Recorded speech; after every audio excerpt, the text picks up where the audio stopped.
The autumn of 2005 arrived in rural Montana with its usual warning signs. Geese flying south in perfect V formations, aspen leaves turning gold against evergreen slopes, and the first real cold snap that sent everyone scrambling for their winter clothes.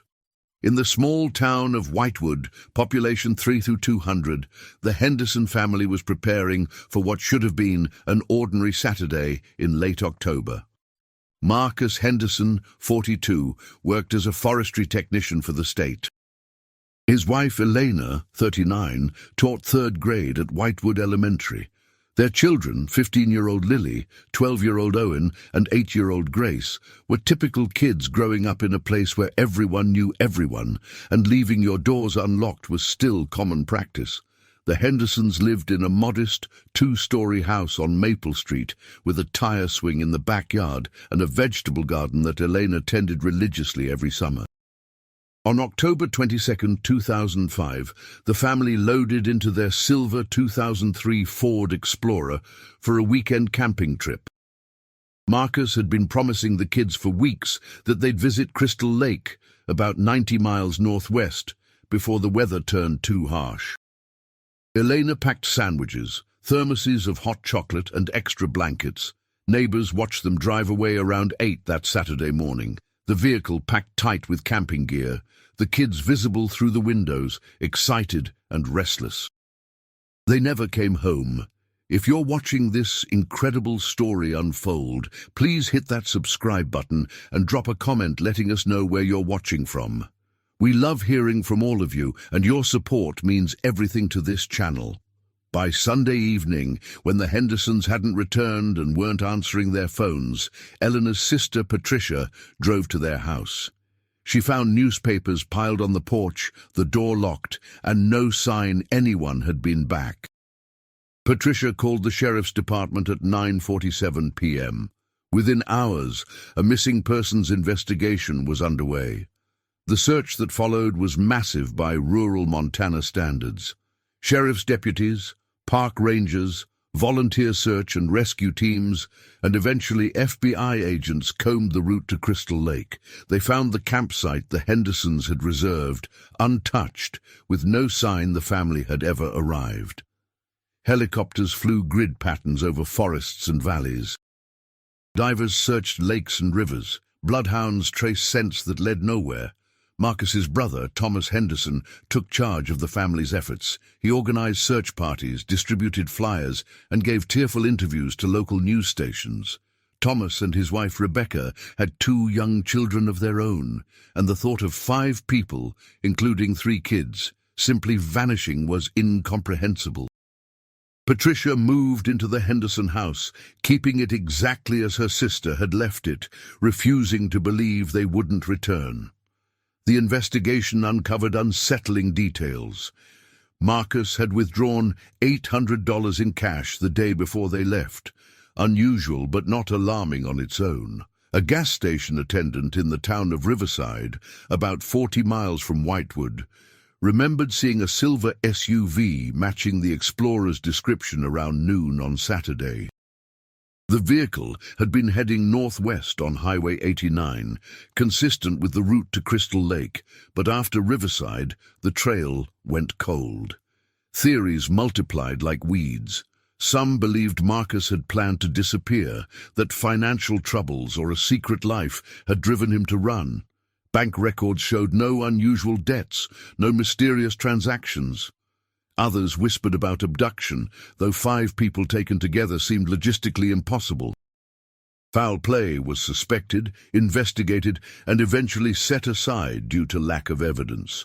The prevailing theory, grimly pragmatic, suggested an accident, that the family had gone off-road somewhere, perhaps in a remote area where their vehicle couldn't be spotted from the air. As months became years, the active search wound down. Thomas never stopped. He spent weekends driving logging roads, exploring turn-offs, following hunches that led to nothing but disappointment. Patricia kept the Henderson house as a shrine, dusting photographs of her sister's family, maintaining the garden, paying the mortgage from Elena's frozen bank account. The community held annual vigils. Lily, Owen and Grace's friends grew up, graduated, moved away, but they never forgot. By 2015, the case was officially cold. The lead detective had retired, the FBI closed its file, though technically the case remained open. Marcus's parents had both passed away, without knowing what happened to their son and grandchildren. Patricia developed early-onset dementia, and Rebecca, Thomas's wife, gently moved her into a care facility in 2019. Thomas inherited the responsibility of the Henderson house, visiting it once a month, sitting in the quiet rooms, searching for answers that refused to come. In the spring of 2023, 18 years after the disappearance, a hobby drone pilot named Kevin Lyons changed everything. Kevin, 34, worked as an IT specialist in Billings, but spent his free time capturing aerial footage of Montana's wilderness for his YouTube channel. He specialized in finding abandoned structures, old homesteads, forgotten mines, collapsed barns, and documenting them from above. His subscriber count hovered around 15,000, modest but dedicated. On May 14, 2023, Kevin drove to an area about 70 miles northwest of Whitewood, targeting a region where he'd heard rumors of a Depression-era logging camp. The area was off the main highways, accessible only by rough forestry roads that were impassable during winter and barely navigable even in good weather. Kevin parked his truck and launched his drone, guiding it over dense pine forest and steep ravines. 40 minutes into the flight, something caught his attention on the drone's monitor. In a narrow gorge, partially hidden by vegetation that had grown wild over nearly 2 decades, Kevin spotted what looked like a vehicle. At first, he assumed it was junk from the logging era, but as he maneuvered the drone closer, adjusting altitude and angle, details emerged that made his heart race. The vehicle was relatively modern, a silver SUV, nose down in the gorge, front end crumpled against massive boulders. Trees had grown around it, and moss covered parts of the exterior, but the shape was unmistakable. Kevin took detailed footage, noting landmarks, GPS coordinates, everything he'd need to report this discovery. He called the sheriff's department immediately. The dispatcher was skeptical. People found old wrecks in the wilderness regularly. But Kevin's insistence and the GPS coordinates convinced her to send a deputy to investigate. Deputy Angela Torres, young and thorough, met Kevin at his truck that afternoon. Together, they hiked down into the gorge, a steep descent that took 40 minutes of careful navigation. The SUV was real. The license plate, though faded and partially obscured by vegetation, was readable. Angela radioed it in, and within minutes the response crackled back through her radio with an urgency that made her stomach drop. The vehicle was registered to Marcus Henderson, reported missing with his entire family in October 2005. The discovery site was immediately secured. By evening, forensic teams, investigators, and the county coroner had descended on the remote location. Sheriff Bill Hackett, who'd been a deputy when the Hendersons disappeared, stood at the edge of the gorge, staring down at the Silver Explorer, feeling the weight of 18 years of unanswered questions. The forensic examination would take days, but initial observations painted a tragic picture. The vehicle had left Highway 89 at a point where the road curved sharply along a ridgeline. There were no guardrails in 2005. Budget constraints meant many rural Montana highways lacked them. The best reconstruction suggested Marcus had been driving after dark, perhaps in fog or light snow, and missed the curve. The Explorer had plunged off the road, tumbling down a steep embankment before crashing into the gorge below. The area was so remote and the descent so steep that the vehicle had been invisible from the road. Search helicopters in 2005 had flown over this region, but the dense canopy and the angle of the gorge had hidden the wreckage completely. Nature had done the rest, growing over the scene, making it part of the landscape. Inside the vehicle, investigators found remains, 5 individuals, The forensic anthropologist worked carefully, documenting everything. Personal effects, Marcus's wallet, Elena's wedding ring, a child's backpack, confirmed identities that dental records would later verify beyond doubt. The family had been together when they died. The impact had been catastrophic. Death, the coroner concluded, would have been immediate or nearly so.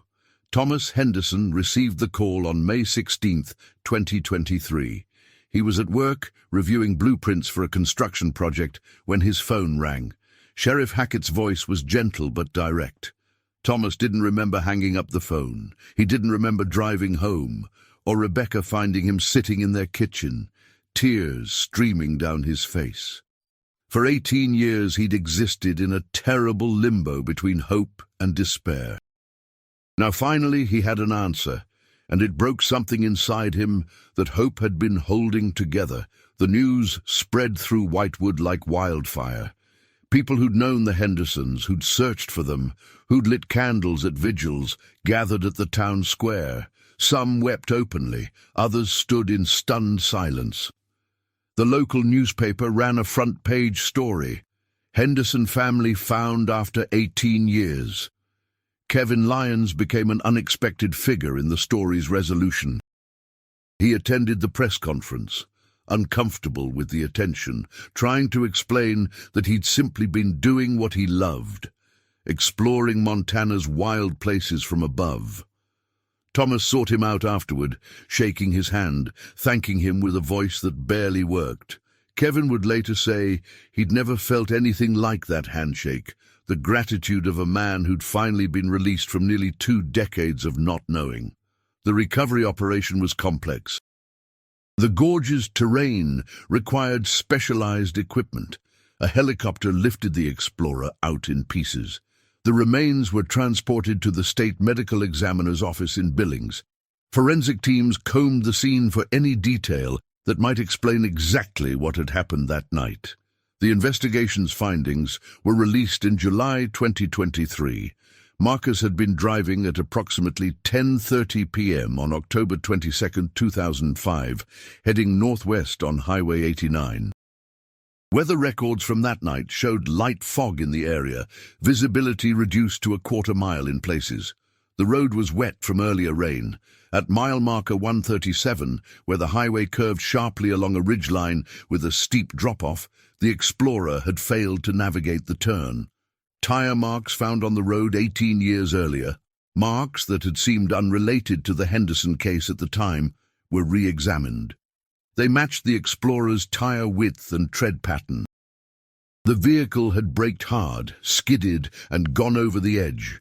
There was no evidence of another vehicle, no sign of mechanical failure. It was a tragic accident, the kind that happened too often on rural highways with inadequate safety infrastructure. In the aftermath, Montana's Department of Transportation faced questions about road safety. Highway 89 at mile marker 137 now had guardrails, installed in 2011 as part of a broader safety initiative. If they'd been there in 2005, the Henderson family might still be alive. That knowledge sat heavy on many people's shoulders. Thomas and Rebecca began planning a funeral, a real funeral, after 18 years of limbo. The service was held at Whitewood Community Church on August 12, 2023. The church overflowed. Former students of Elena's, now adults with children of their own, attended. Lily's best friend, now 33 and a mother of 2, read a poem she'd written when she was 15 and still hoped her friend would come home. Owen's soccer coach, retired now, spoke about a boy who'd loved the game more than anything. The cemetery plot Thomas had purchased in 2006, hoping he'd never need it, but preparing anyway, finally served its purpose. 5 caskets, 5 headstones, 1 family reunited in death. The inscriptions were simple: names, dates of birth, and a single shared date of death, October 22, 2005. Below each name, Thomas had asked for the same phrase: finally home. Patricia, Thomas's sister-in-law, attended the funeral in her wheelchair from the care facility. Her dementia meant she didn't fully understand what was happening, but Rebecca brought her because it felt important. Patricia held a photograph of Eleanor the entire service, occasionally asking when her sister would arrive. After the funeral, Thomas made a decision. He sold the Henderson house. Keeping it had been an act of hope, of faith that his brother's family would someday need it again. Now, it was just a house, full of memories that belonged to people who were gone. A young couple with a baby bought it in September 2023. Thomas met them before closing, showed them the tire swing Marcus had hung, the garden plot where Elena had grown tomatoes, the pencil marks on the kitchen door frame tracking the kids' heights. The new owners promised to take care of it. Thomas believed they would. The drone footage Kevin had captured became part of the official investigation record, but Kevin also uploaded a carefully edited version to his YouTube channel, with Thomas's blessing. The video, titled "How Aerial Technology Solved an 18-Year-Old Mystery," explained the Henderson case, the search efforts, and the accidental discovery. It went viral, reaching millions of viewers. In the comments, people from around the world shared stories of unsolved disappearances in their own communities, wondering if similar technology might provide answers. Kevin's subscriber count exploded, but more importantly, he started receiving messages from families of missing persons, asking if he could search specific areas. He couldn't fulfill every request, but he tried to help when he could. Other drone operators reached out, forming a loose network of volunteers who spent weekends searching remote areas for signs of missing vehicles or persons. They called themselves the Aerial Search Coalition, and by late 2023, they'd assisted in solving 3 more cold cases across Montana, Idaho, and Wyoming. In November 2023, Thomas drove out to mile marker 137 on Highway 89. He stood at the guardrail that hadn't existed when his brother needed it, and looked down into the gorge. From here, the crash site wasn't visible. You'd never know tragedy had occurred unless someone told you. Thomas placed a small memorial plaque on the guardrail post, in memory of the Henderson family, Marcus, Elena, Lily, Owen, and Grace. May their journey finally be over. He visited Rebecca's Aunt Patricia at the care facility that afternoon. She was having a good day, relatively alert, and when Thomas showed her a photograph from the funeral, she studied it carefully. "They found Elena?" she asked. Thomas nodded. "Where was she?" Patricia's voice was small, confused. "She was on her way home," Thomas said softly. "She just took a wrong turn." Patricia seemed to accept this, and a few moments later, she'd forgotten the conversation entirely.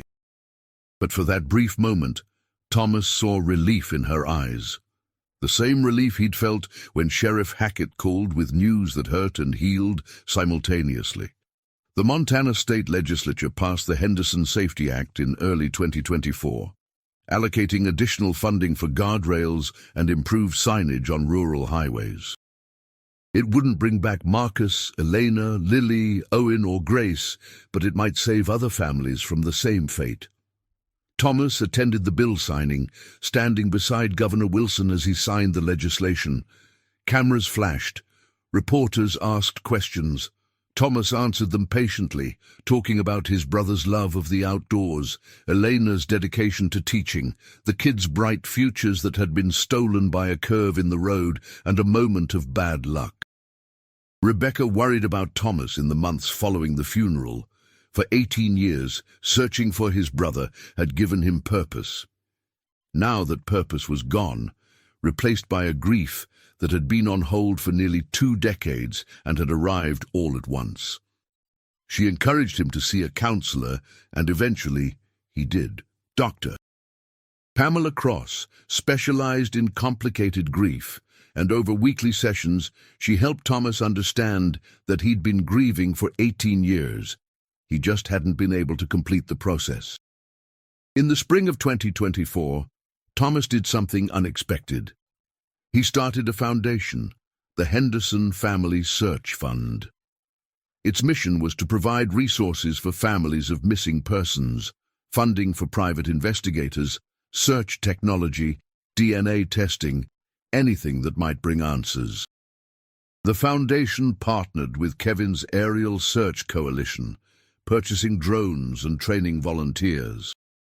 By summer, the fund had helped 12 families find closure in various ways, from locating remains to discovering that missing loved ones had simply chosen to disappear and start over.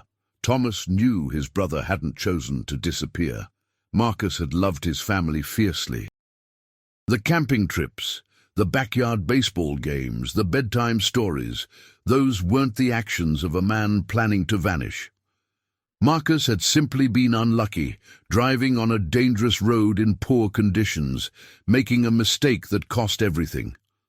Thomas had to believe there was meaning to be found in that loss, and helping other families became that meaning. On October 22, 2024, the 19th anniversary of the disappearance, and 1 year after the family's recovery, Whitewood held a memorial service at the high school. Former search volunteers attended. Law enforcement officers who'd worked the original case came. Kevin Lyons was there, along with several members of the Aerial Search Coalition. The gymnasium filled with people who'd been touched by the Henderson family's story. Thomas spoke, his voice steady now in a way it hadn't been a year earlier. He talked about the importance of never giving up, of how 18 years of not knowing had been torture, but how the answer, as painful as it was, had brought peace. He thanked everyone who'd searched, who'd kept the case alive, who'd refused to let his brother's family be forgotten. And he thanked Kevin, whose hobby had become the key to solving a mystery that had haunted an entire community. Elena's former students presented a scholarship fund they'd established in her name, supporting local teachers pursuing advanced education. Marcus's colleagues from the Forestry Service unveiled a grove of trees planted in the family's honor at a state park near Whitewood. The mayor announced that the stretch of Maple Street where the Hendersons had lived would be renamed Henderson Way. These gestures, small in the grand scheme, enormous to those who'd loved the family, represented a community's way of saying, "You mattered, you're remembered, you're still part of us." Rebecca stood beside Thomas as the memorial service concluded, holding his hand. Their own children, teenagers now, flanked them on either side. The Henderson tragedy had changed their family profoundly. Thomas had spent years consumed by the search, missing school events, family dinners, ordinary moments. But Rebecca had understood. Now, with answers finally in hand, Thomas was present again. He coached his son's basketball team. He attended his daughter's music recitals. He was rebuilding the life that grief had partially stolen. Patricia passed away in January 2025, her dementia having progressed to the point where she no longer recognized anyone. Thomas and Rebecca arranged for her to be buried beside Elena, reuniting the sisters one final time. At Patricia's service, Rebecca read from Elena's journal, discovered when they'd cleaned out the Henderson house before selling it. One entry, dated October 20th, 2005, 2 days before the camping trip, described Elena's excitement about spending uninterrupted time with her family, away from phones and schedules and obligations. "I want the kids to remember these trips," Elena had written. "I want them to know that family time matters most." Marcus works so hard, and sometimes I worry we're all just passing through our lives without really seeing each other. This weekend, we'll sit around a campfire, tell stories, look at stars, and just be together. That's what I want them to carry into adulthood, the knowledge that being together is enough. Thomas wept as Rebecca read those words. His brother's family had gotten their weekend together in a way. They'd been together at the end, heading toward the experience Elena had wanted for them. It was a small comfort, but comfort nonetheless. As months passed, the intensity of the media attention faded. The Henderson case became another story in the endless stream of news. But for Thomas and Rebecca, for the people of Whitewood, for Kevin and his fellow aerial searchers, the impact remained. The case had demonstrated how modern technology could solve decades-old mysteries, inspiring similar efforts across the country. It had highlighted the importance of rural highway safety, and it had shown that closure, even after 18 years, even when the news was tragic, was better than the endless torment of not knowing. Thomas still drives out to mile marker 137 sometimes on quiet Sunday mornings. He stands at the guardrail and talks to his brother, to Eleanor, to the kids who'd grown up only in his memories for 18 years.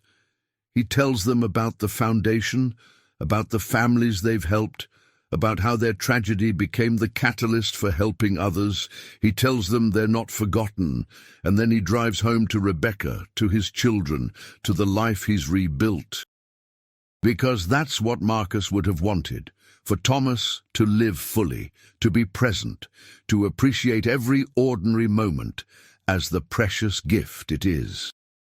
The Henderson family's story ended on a dark curve 18 years ago, but their legacy continues in the lives they touch, in the changes they've inspired, and in the memories of everyone who loved them and refused to let them disappear, even when they were gone.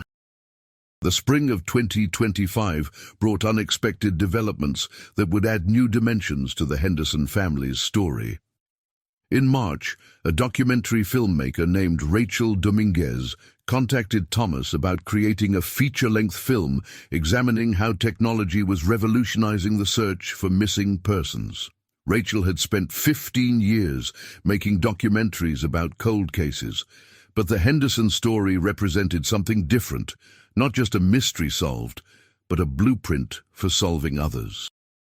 Thomas was hesitant at first, protective of his family's privacy and wary of sensationalizing their tragedy. But after meeting Rachel and understanding her vision, he agreed to participate. The documentary, titled Finding Home, the Henderson Family and the Future of Search and Recovery, began production in April 2025.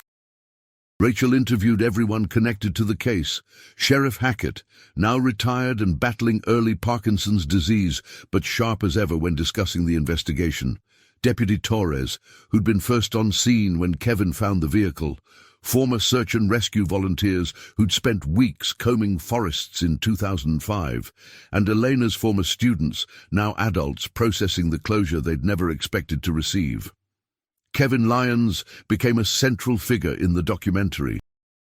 Rachel accompanied him on several drone flights, capturing footage of Montana's vast wilderness, while Kevin explained how aerial technology had evolved. He demonstrated thermal imaging capabilities, discussed GPS precision, and showed how drone operators could now search areas that would take ground teams weeks to cover. The Aerial Search Coalition had grown to over 200 volunteers across 17 states, and Rachel filmed their coordination meetings, their training sessions, and their successful recoveries of 3 missing vehicles in the first quarter of 2025 alone. One interview particularly moved Thomas. Rachel tracked down James Whitmore, who'd been Lily Henderson's boyfriend when she disappeared. James was 33 now, married with a daughter of his own, working as a high school guidance counselor in Great Falls. He'd never fully recovered from losing Lily, he admitted on camera. For years he'd wondered if she'd run away, if their teenage relationship had somehow driven her to leave. Learning the truth, that her death had been a terrible accident, that she hadn't chosen to abandon him, had lifted a burden he'd carried for 2 decades. The documentary also explored the darker aspects of the story. Rachel interviewed transportation officials about the lack of guardrails in 2005, pressing them on budget decisions that had prioritized some roads over others. She obtained internal memos showing that Highway 89's dangerous curves had been flagged for safety improvements as early as 2003, but funding had been allocated elsewhere. These interviews were uncomfortable, officials squirming as they tried to explain bureaucratic realities that had contributed to 5 deaths. Thomas watched these segments during editing and felt anger rekindling, not consuming rage, but a focused determination to ensure the Henderson Safety Act actually changed things. By June 2025, the foundation Thomas had established was operating at full capacity. They'd hired a small staff, a case manager, a technical specialist, and an administrative coordinator. The office occupied a modest space on Main Street in Whitewood, decorated with photographs of missing persons and maps marking search areas. Families contacted them daily, some recently dealing with disappearances, others carrying decades-old wounds like Thomas had. One case particularly resonated. In late May, a woman named Victoria Brennan reached out about her parents, who'd vanished in rural Oregon in 1998. The circumstances were eerily similar to the Henderson case. A couple in their 50s, heading to a cabin for their anniversary, never arriving. Victoria had been 23 when they disappeared, and now, 27 years later, she was 50, and still searching. Thomas immediately connected her with Kevin and 2 other experienced drone operators from the Aerial Search Coalition. The Oregon search began in early June. Kevin and his team spent 2 weeks systematically covering the route Victoria's parents would have taken, flying grids over forests and canyons. On June 19th, they found a vehicle partially submerged in a ravine, hidden by dense brush and 18 feet of water. Recovery divers confirmed it was Victoria's parents' car, with remains inside. Victoria called Thomas the day she received confirmation, and they spent an hour on the phone, 2 strangers connected by parallel tragedies, and the strange relief that comes with finally knowing. Thomas flew to Oregon for Victoria's parents' funeral in July. Standing in a church in Portland, surrounded by people mourning losses from nearly 3 decades ago, he understood his purpose with new clarity. The foundation wasn't just about finding missing persons. It was about giving families permission to grieve completely, to move forward, to transform endless waiting into something that could be honored and laid to rest. The documentary premiered at the Tribeca Film Festival in September 2025. Rachel had crafted something powerful, 90 minutes that moved seamlessly between the Henderson family's story and the broader implications for search and recovery technology. The film opened with Kevin's drone footage from May 2023, that first glimpse of silver metal in a gorge, then pulled back to explore who the Hendersons had been. Not just victims, but real people with dreams and routines and love for each other. Thomas and Rebecca attended the premiere, sitting in a theater with 700 strangers who gasped at the drone discovery footage and wept during interviews with Lily's friends. When the credits rolled, the audience stood in applause. Thomas felt overwhelmed, transported back to that terrible Sunday in October 2005, when his brother's family simply hadn't come home. 20 years of pain compressed into 90 minutes, yet somehow the film had honored Marcus, Elena, Lily, Owen, and Grace without exploiting them. The documentary was acquired by a major streaming platform and released worldwide in October 2025. Within 2 weeks, it had been viewed by over 15 million people.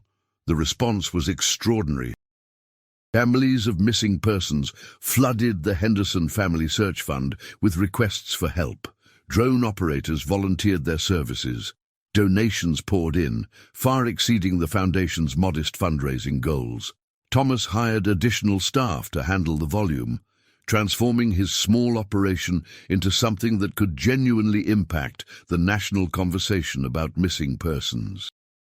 On October 22, 2025, exactly 20 years after the Henderson family's death, Whitewood held its most significant memorial yet. The town had commissioned a sculpture, 5 bronze figures holding hands, looking toward mountains in the distance. It stood in Henderson Park, the name officially changed from its previous designation as North Park. The dedication ceremony drew people from across Montana and beyond. Families the foundation had helped attended, standing in solidarity with Thomas and Rebecca. Governor Wilson spoke, praising the Henderson Safety Act's impact.